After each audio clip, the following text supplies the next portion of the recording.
As we continue our study on relational perspectives, we need to address the issue of expressing our needs. Should we express our needs? And if so, how?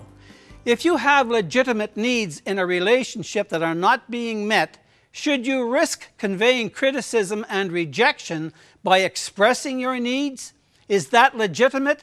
Yes, it is. How will others know unless you share with them? There's some sense of pride at times, however, that would keep us from saying, I need you. There needs to be a mutual relationship amongst us all. It's always a give and take situation. You have to realize that we absolutely need God and we necessarily need each other. We really do. God never intended you and I to live this life alone. So it's legitimate to express the fact that we have a need. But how do we say it? Oftentimes it comes out the wrong way.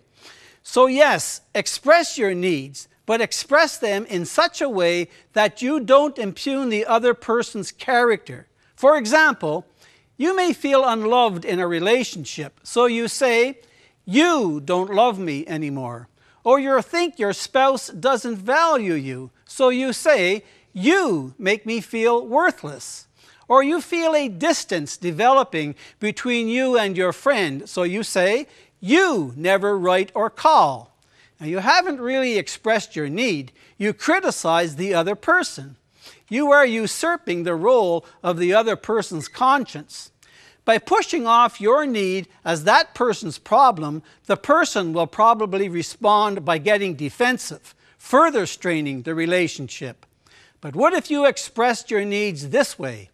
I don't feel loved anymore. I feel like a worthless, unimportant person. I miss it when we don't communicate regularly. By changing the you accusation to an I message, you express your need without blaming anyone.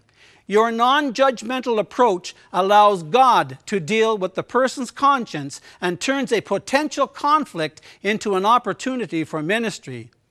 The other person is free to respond to your need instead of being defensive against your attack. We all need to be loved, accepted, and affirmed. And when these needs go unmet, it is very important that we express them to our family members and fellow Christians in a positive way and allow others to minister to those needs.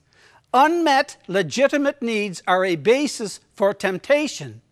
When you are too proud to say, I don't feel loved, or when you push others away by saying, you don't love me anymore, your need for love goes unmet. And so Satan comes along with a tempting alternative. Your wife doesn't love you like you deserve, but have you noticed the affectionate gleam in your secretary's eye? God's primary resources for meeting your needs and keeping you pure are other believers.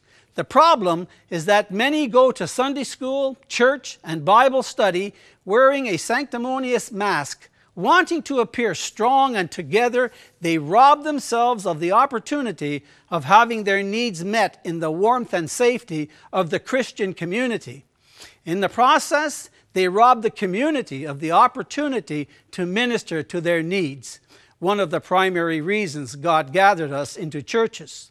By denying other believers the privilege of meeting your legitimate needs, you are acting independently of God, and you are vulnerable to getting your needs met by the world, the flesh, and the devil.